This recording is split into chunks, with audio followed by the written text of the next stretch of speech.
Bom dia, boa tarde, boa noite para quem está assistindo. Meu nome é Breno Marcelo Carião. Eu vou falar rapidamente sobre a lei dos gases, que englobará a parte da lei de Boyle, a lei de Charles e o Gay-Lussac, a parte da lei de Avogadro e, por fim, a equação de Clapeyron, que pode ser também a equação geral dos gases ideais. Começando pela lei de Boyle, que é nada mais nada menos que uma relação entre a pressão e o volume de um gás. Quem fez essa observação leva o nome da lei é o Robert Boyle, nascido no século XVII. Ele foi responsável, por analisar esse comportamento desses gases sistemática e quantitativamente pela primeira vez, e em uma série de estudos ele conseguiu investigar a relação pressão-volume de uma certa amostra gasosa. Vale destacar que o Robert Boyle era um químico e um físico inglês. Ele não era apenas químico, embora ele seja normalmente associado à lei dos gases. Ele representou muitas outras contribuições significativas para a química e para a física, apesar de muitas vezes ele entrar em conflito com cientistas de sua época. O seu livro Químico Cético, de 1661, influenciou as gerações futuras, por isso o tamanho e importância dele para a química. Voltando à amostra gasosa, ele faz essa relação e você percebe, ele anota aqui a tabela dos dados que ele coletou ao longo do experimento. Você tem a pressão inicial e o volume inicial desse gás. Perceba que quando vai aumentando aqui de 724 vai para 869, perceba aqui que o volume em unidades arbitrárias, no caso qualquer unidade de volume, de 1,5 vai para 1,33. Então, isso vai se repetir quando vai para 869. De 869 para 951, o volume desse gás diminui de 1,33 para 1,22. E assim, quanto mais você vai aumentando a pressão em cima desse gás, menor o volume. É uma fácil analogia. Só você pensar no próprio recipiente. Você pega uma tampa, consequentemente vai ter gás lá dentro se você não isolou. Ao empurrar essa tampa, você vai aumentando a pressão interna lá dentro, diminuindo o volume do gás. Quanto mais você folga essa tampa, deixa essa tampa mais para cima, o gás vai ter mais volume lá dentro, consequentemente ele terá uma pressão menor. E isso, é claro, considerando que não é escapatória de gás e que a temperatura é constante em ambos os casos. É importante destacar isso, porque a lei de Boyle é a relação entre a pressão e o volume em temperatura constante, e o número de mols, que é a quantidade do gás, também constante. Aqui o experimento que o Boyle fez para chegar naqueles resultados, os valores são só um exemplo. Perceba aqui um recipiente em forma de J, e também vale destacar sobre a abertura aqui em cima, sinalizando que no primeiro momento, na figura A, seria equivalente à pressão atmosférica. E nessas condições, nessa pressão atmosférica aqui, perceba que o volume do gás é de 100 ml. Quando ele dobra essa pressão, adicionando 760 milímetros de mercúrio, e quando ele dobra essa pressão, veja que o volume diminui pela metade. E assim sucessivamente, quando ele triplica em relação ao primeiro valor, a pressão, o volume diminui 3 vezes.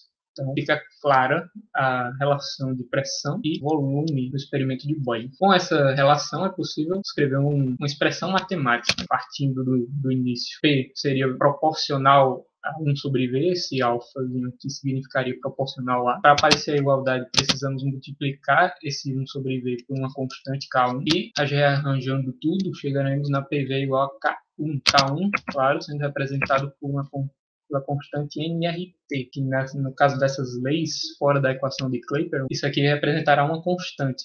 Claro que mais para frente, T e N serão variáveis, sendo R uma constante, N sendo o número de mols e T a temperatura. E aqui é uma representação do que seria a lei de Boyle, para você visualizar melhor. O exemplo que eu dei sobre uma tampa no recipiente. Aqui não liguem para essa imagem mal cortada, eu assumo a total responsabilidade, inclusive compartilho da mesma dor das pessoas que enxergam esses detalhes, mas foi necessário porque senão eu cortava aqui a parte da equação de baixo. Mas enfim, perceba aqui do valor inicial, que é esse do meio, quando você diminui o volume, ou seja, baixa essa tampa, a pressão aumenta, obviamente, e na situação contrária, se você folga mais essa tampa, esse volume vai aumentar e, consequentemente, a pressão vai diminuir. E aqui, só a representação matemática dessa mesma equação aqui de cima é igual a nRT vezes 1 sobre V, em que nRT é uma constante. Então, seguindo para o gráfico da lei de Boyle, podem ser esses dois, primeiramente mais representado por essa equação de PV igual a K1, perceba, como toda relação inversamente proporcional, o gráfico seria representado assim, por essa curva, em que quanto mais próximo P está do zero,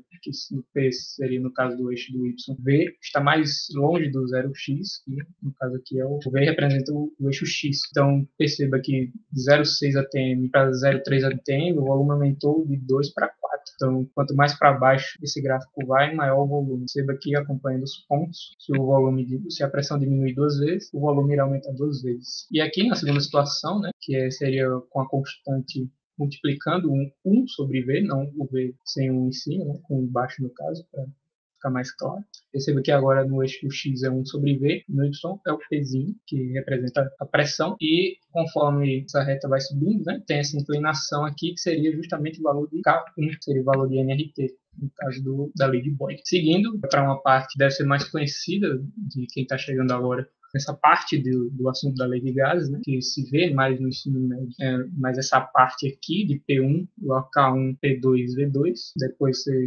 escreve desse jeito, fica P1, V1 igual a P2, V2, e isso serve apenas para o mesmo gás, né, uma mesma amostra, só que em condições diferentes de pressão e volume. Perceba que a temperatura e a quantidade de gás é sempre constante na situação da lei de Boyle. Então, P1V1 vai ser igual a constante, P2V2 também, então é possível igualar essas duas variáveis. Lembrando que para duas condições diferentes. Por exemplo, na primeira situação, a pressão do gás 1 seria, chutando aqui 1, e o volume seria 2.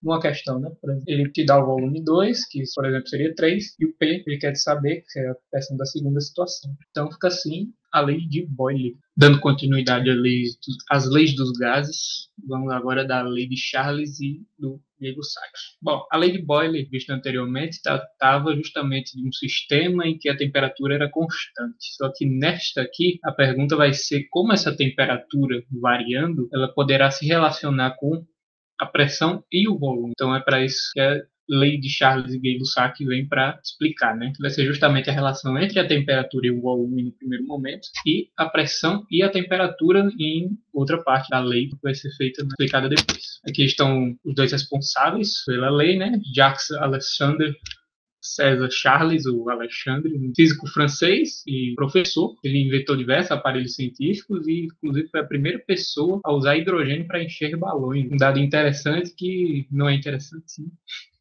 digamos assim. E o Joseph Louis Gay-Lussac, Louis Gay-Lussac, químico, físico francês, e assim como o Charles, ele era um entusiasta dos balões, e tanto é que uma vez ele sobe 6.000 metros em um balão para coletar amostras de ar para uma análise, né? E esses dois vão ser os primeiros proponentes desta relação de que a ação constante, uma amostra gasosa, aumenta quando o gás for aquecido e diminui quando ele for resfriar. Então, vai fazer justamente essa relação. E essa relação vai ser uma relação direta, diferentemente da lei de Boyle, né, que era uma relação inversa entre pressão e volume. E por que será uma relação direta? Perceba aqui nessa imagem, você tem um tubo capilar, né, o mercúrio, que vai representar a pressão, e essa parte amarelada, que é o gás. E ele está a uma temperatura baixa. Esquentando esse dispositivo aqui, perceba que o volume de gás aumenta e pressão constante. Isso é bom enfatizar aqui. Não mudou a pressão. E perceba que o volume desse gás aumenta. Então, conforme a temperatura aumenta, o volume também aumenta. Então, temos uma relação diretamente proporcional. E a partir disso, é possível escrever uma expressão matemática, que é V diretamente proporcional a T, que é a temperatura absoluta, vou explicar isso já. V, para sair esse valor de proporcional, esse sinal de proporcional a, e entrar o igual, temos que multiplicar por uma constante, o T por uma constante K2, e essa constante K2 vai ser igualada a V sobre T, e cá está a lei de Charles e Gay-Lussac na questão do volume e a temperatura. Sim, lembrando, K2 vai ser uma constante igual, desta vez vai ser igual a NR sobre P, que vai ser constante no sistema, o número de mols que também vai ser constante, e a constante dos gases. Falando da temperatura absoluta, o que eu quis dizer com isso? Dessa relação de volume e temperatura, é possível criar este gráfico aqui. É um gráfico com várias pressões de um certo volume. Você vê aqui que é um gráfico de volume e temperatura em Celsius. Importante destacar aqui em Celsius. E dividido em várias pressões. É um fenômeno interessante, porque quando se estuda essa relação, né, de temperatura e volume, nessas várias pressões, a qualquer pressão, o gráfico do volume, em função da temperatura, vai ser uma linha reta, claro, que é uma relação diretamente proporcional, e tracejando, assim, fazendo um prolongamento dessas retas, perceba que todas elas vão acabar num valor, né? Quando você puxa todas elas até o volume nulo, Claro que elas vão para um valor, mas percebo que é para o mesmo valor, que é menos 273,15 graus Celsius. Apesar das retas terem inclinações diferentes, perceba, são pressões diferentes, todas elas vão acabar no mesmo ponto, na mesma temperatura. Perceba que ela não vai mais que isso, né? Ela não vai no 0x, por exemplo, aqui está o 0 graus, e assim surge esse fenômeno interessantíssimo que a qualquer outra pressão vai se obter essas retas diferentes para um gráfico de volume em função da temperatura, só que o valor da temperatura e o volume, não o volume zero, vai ser o mesmo, que é menos 273,15. E na prática, uma observação, na prática só pode se medir o volume de um gás em uma taxa limitada assim, de temperaturas, né? Uma faixa limitada de temperaturas, porque todos os gases nos condensaram a temperaturas baixas para formar líquidos. E eis que em 1848 surge esse senhor para explicar melhor esse fenômeno. O nome dele é William Thomson, ou melhor, Lord Kelvin. Ele é o responsável por criar a escala Kelvin, que é a escala absoluta de temperaturas. E nessa escala, ela toma o zero absoluto, seria o valor de temperatura mais baixo que é possível atingir teoricamente, ele vai ser esse menos 273,15 graus Celsius. E a partir disso ele vai criar a escala Kelvin ou a escala absoluta de temperaturas. E a única diferença aqui da escala Celsius para a escala Kelvin é justamente a posição do zero, né?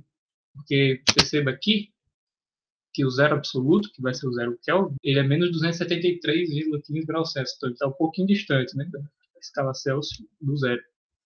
E o ponto de congelamento da água na escala Kelvin vai ser 273,15 e o ponto de ebulição dos 373,15. Perceba que a diferença é justamente 273,15, então a conversão é bem tranquila de fazer, só somar 273. Da mesma forma que temos na lei de Boyle duas condições diferentes que podemos aplicar às fórmulas, temos também para a lei de Charles e Gay-Lussac. No caso, vai ser V1 sobre T1, que seria o volume e a temperatura do primeiro momento, né, da primeira condição, e o V2 sobre T2, que seria o volume e a temperatura do segundo condição. Uma coisa que eu esqueci de mencionar, T maiúsculo representaria essa temperatura absoluta, né? E o T minúsculo, deixa eu até voltar aqui no slide, está vendo aqui no gráfico, você tem esse T minúsculo que representaria uma temperatura em Celsius, e esse T grandão, mas um T maiúsculo mesmo, você representaria essa temperatura absoluta, ou seja, sempre em Kelvin. Bom, você pode tem que igualar essas duas variáveis aqui a K2, né, que é a constante 2, e com isso você consegue igualar essa fórmula e consegue descobrir se, por exemplo, na primeira situação, temos volume 1 sendo igual a 2, a temperatura 1 sendo igual a 373 Kelvin, ele te dá o volume 2 e pede para você achar o T2. Isso acontece em várias questões. Agora, partindo para a segunda parte da lei de Charles e Gay-Lussac, que é a parte da pressão, a parte do volume foi vencida, né? Agora tem a parte da pressão em relação à temperatura, né? Essa relação de proporcionalidade. Ela vai ser também diretamente proporcional, já vou mostrar por quê. Perceba aqui, né, mais uma vez, esse símbolo aparecendo de proporcionalidade. Para aparecer o sinal de igualdade, tem que multiplicar o T por uma constante, que dessa vez é K3. Arranjando tudo, chegamos a PT, não o partido, P sobre T igual a K3. E esse K3 vai ser NR, número de mols, constante dos gases, sobre V, o volume. E agora, por que essas variáveis são diretamente proporcionais? Perceba aqui, nessa situação. Partindo desse do meio, que seria um marco zero, entre aspas, né? ponto zero. Se você aumentar a temperatura, lembre-se que a temperatura seria o grau de agitação das moléculas. E numa pressão variável, assim, em um volume constante, melhor dizendo, aquela pressão, aquelas moléculas ali dentro vão começar a se agitar demais, vão acabar batendo nas paredes do recipiente, inclusive em cima, nessa tampa de cima, que isso aumentará a pressão, né? É só pensar nesse joguinho, é só imaginar essas bolinhas aqui começando a se mexer tanto e se agitar tanto a ponto de bater forte aqui em cima com mais força, bater com mais força nessa tampa. E por isso gerando uma maior pressão. A mesma coisa, só que o inverso, vai acontecer aqui para temperaturas mais baixas.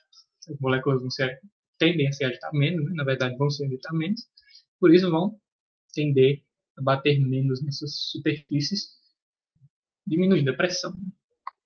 Pensando dessa maneira, fica mais fácil. A lei de Charles aqui embaixo, vocês podem ver substituindo, né, NR sobre V multiplicado por T, em que esse NR sobre V é uma constante. Da mesma forma que temos para a lei de Boyle, para volume sobre T, temos também duas condições diferentes para a relação de P sobre T. É basicamente o mesmo esquema, né, da primeira parte do volume, em que P1 e T1 vão representar do primeiro momento, P2 e T2 vão representar do segundo momento, né, da segunda condição. Ambos têm que ser igual a uma constante K3, e por isso fica possível igualar essas duas equações. Seguindo agora para a lei de Avogadro, né, que desta vez vai relacionar justamente o volume e a quantidade, que vai ser, aqui no caso, o número de mols, né? E essa lei de Avogadro, que eu acho que o autor dela dispensa apresentações, principalmente para o pessoal da química, ela vem justamente para complementar o trabalho de Boyle, Gay-Lussac e o Charles, justamente fazendo essa relação entre o volume e a quantidade, que foi o que restou, se você pensar bem, né? Porque na equação geral dos gases que vamos ver lá na frente, você tem PV igual a nRT, todas as outras vezes conseguiram relacionar a pressão, o volume e a temperatura, menos o número de mols, que no caso em todas as outras situações era constante também. Nesse caso aqui, o trabalho dele, né, do cientista italiano Amedeo Avogadro, chega justamente para completar, como eu havia explicado, ele publica uma hipótese de que a mesma temperatura e pressão, aqui no caso da lei dele, vai ser justamente temperatura e pressão constantes. Volumes iguais de gases diferentes vão conter o mesmo número de moléculas ou átomos se o gás for monoatômico. E isso vai resultar justamente de que o volume desse gás deve ser diretamente proporcional ao número de mols de moléculas presentes. Então, em um contexto matemático, né, numa expressão matemática, podemos montar isso aqui. V é diretamente proporcional ao número de mols, que é esse Nzinho aqui, V sendo o volume. Para aparecer o sinal de igualdade, temos que multiplicar por uma constante, que vai ser a constante K4 dessa vez, pelo número de mols. Então fica V igual a K4N. Esse K4 sendo RT sobre P, né? A constante dos gases, a temperatura absoluta sobre a pressão. E aqui uma demonstração básica. Né? A lei de Avogadro postula que quando dois gases reagem um com o outro, esses volumes reacionais, ou seja, os volumes dos reagentes, estão para o outro em uma relação simples. E se esse produto for um gás, seu volume vai estar relacionado diretamente com o volume dos reagentes, por uma razão simples também, que já foi um fato demonstrado por Gay-Lussac. Agora vamos pegar um exemplo totalmente aleatório, né, que é a síntese da amônia a partir do hidrogênio e o nitrogênio moleculares. Perceba aqui no exemplo 3 moléculas de hidrogênio molecular reagindo com uma molécula de nitrogênio molecular, formando duas de NH3, ou seja, nesse caso aqui, vamos ter 3 moléculas de H2, uma de nitrogênio e duas de NH3.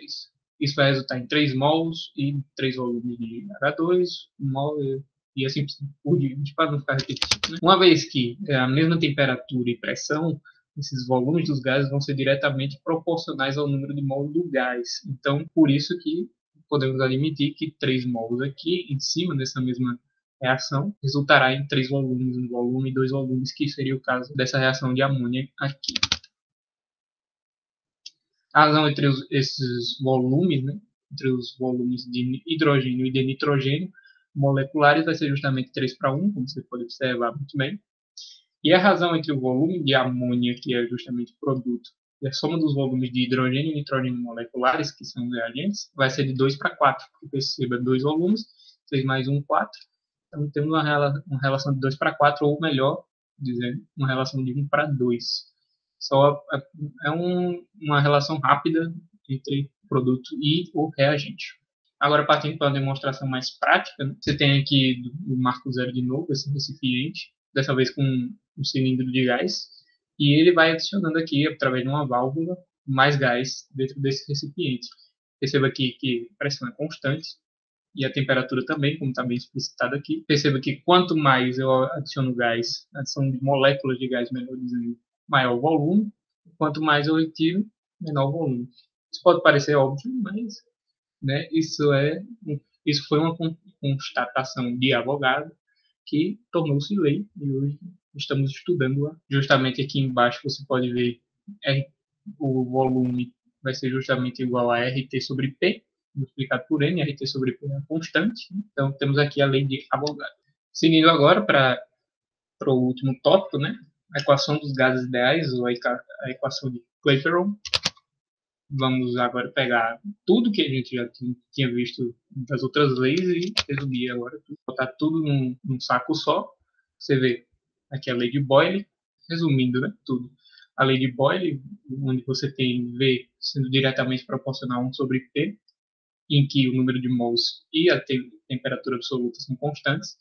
Na lei de Charles, você tem V sendo diretamente proporcional à temperatura para o número de mols e a pressão constantes. E na lei de Avogadro, que foi o que acabamos de ver, você tem o volume diretamente proporcional ao número de mols, em que P e T são constantes. E vamos poder combinar essas três expressões para formar uma única equação geral. Né? Perceba aqui que eu rearranjei tudo, né, para poder juntar essas equações, com símbolo de proporcional aqui. Só você ver o P, 1 sobre P, se multiplicar isso aqui tudo, eu consigo NT sobre P, diretamente proporcional a V. Seguindo com isso, fazendo aparecer um componente que faltava, que é justamente essa constante R dos gases. Para poder aparecer justamente esse sinal de igual, você precisa multiplicar por uma constante esse valor. E fazendo toda a parafernália matemática, chegamos à famosa PV igual a NRT, que é a equação de Clapeyron, que você pode ter diversos métodos para decorar essa fórmula. A minha, particularmente, é pelo Vasco, nunca rezei tanto. Não que eu seja vascaíno, longe de mim, e eu estou falando sério, mas foi o mais engraçadinho que eu achei. Não uns outros que é melhor não citar aqui, né? Porque provavelmente essa aula vai para o YouTube, então sei lá, né? Vai que derruba minha aula. Agora falando um pouquinho sobre essa constante R dos gases, né? Que foi tão citada nas últimas leis que eu falei. Aqui é R, a constante dos gases, mas nunca aprofundei ela, né? Agora eu vou falar melhorzinho dela. Nas condições de pressão e temperatura padrão, as condições que essa constante R vai aparecer justamente numa temperatura de 0 graus Celsius, ou melhor, 273,15 Kelvin, e a pressão de 1 atm. Essas duas primeiras medidas aqui foram definidas, né? E essas duas seguintes, que é o número de mol igual a 1 e o volume igual a 22,414 litros, essas duas últimas medidas foram definidas a partir de experimentos com essas condições de temperatura e pressão. E deu justamente isso aqui, um número de mol 1, dá justamente 22,414 litros. Isso equivale a um pouco mais do que uma bola de basquete, né? Se você quiser imaginar. A partir daí você tem, se você isolar, né, essa constante R, você vai ter PV sobre NT, substituindo todas essas letrinhas aqui pelos valores aqui da esquerda. Temos um ATM, 22,414 litros, 1 mol, 273,15 Kelvin. Lembrando que Kelvin sempre. Isso vai dar igual, fazendo uma continha muito, muito simples, né? Com certeza. 0,082057, né? Que em algarismo significativo ficaria algo como 0,821, né? Ou, como você preferir, 0,082, depende da cobrança. E a unidade dela ficará litro ATM sobre Kelvin mol. Esses pontinhos são justamente para poder você diferenciar quem é o numerador e quem é o denominador aqui na unidade dela. E temos aqui, talvez fique fresco na memória de quem já viu esse assunto no ensino médio, temos essa equação para duas situações diferentes também, para duas condições diferentes. No caso aqui, a constante R que vamos ter que igualar vai ser vai ser justamente a constante que acabamos de ver, né? Tendo uma pressão 1, um volume 1, um número de mols 1 e um T1, seriam essas condições do primeiro momento, e o P2, V2, M2, T2, que seria em um segundo momento, como aqui está escrito, antes da mudança e depois da mudança, né? Duas situações diferentes. Como as duas são iguais a R, podemos igualar essas duas equações para formar essa equação aqui, que alguns de vocês podem lembrar dessa fórmula sem um Nzinho, né? Que inclusive é a próxima. Para duas condições diferentes, se, somente se, o número de mols das duas situações for constante. Então, como não vai fazer diferença esse número de mols na equação, tiramos, né? E fica só P1V1, T1 igual a P2V2, T2. E eu acredito que exista vários métodos de decorar. Eu particularmente não aprendi nenhum método para decorar assim com frase, né? Sempre tive isso aqui na cabeça mais fácil, sem esses métodos de fazer uma frase. Aquela não, né? De Clapeyron eu gostei de lembrar pelo Vasco, nunca revisei tanto, mas cada aluno tem seu método, né? De aprender sua disciplina como queira. E agora vamos falar um pouquinho da densidade do gás. A densidade de um gás a partir justamente da equação de Clapeyron. Ignorem isso aqui, por favor. Que foi um erro que eu acabei de ver. Não pensei que eu tinha colocado essa setinha para fazer a animação, mas acabou não fazendo. Mas ela vai fazer sentido em algum momento. Por favor, ignore isso aqui. Bota um dedo na frente. Não vejo essa seta por enquanto, que ela não tiver função nenhuma. Para calcular a densidade, vai ter que ser a partir justamente da PV/NRT. É possível calcular a densidade de um gás a partir dessa fórmula, né? Eu vou mostrar agora. Se você pegar essa PV/NRT e fazer um rearranjo matemático, você pode chegar nessa daqui, nessa parafernália aqui, N, número de mols, V, P, RT.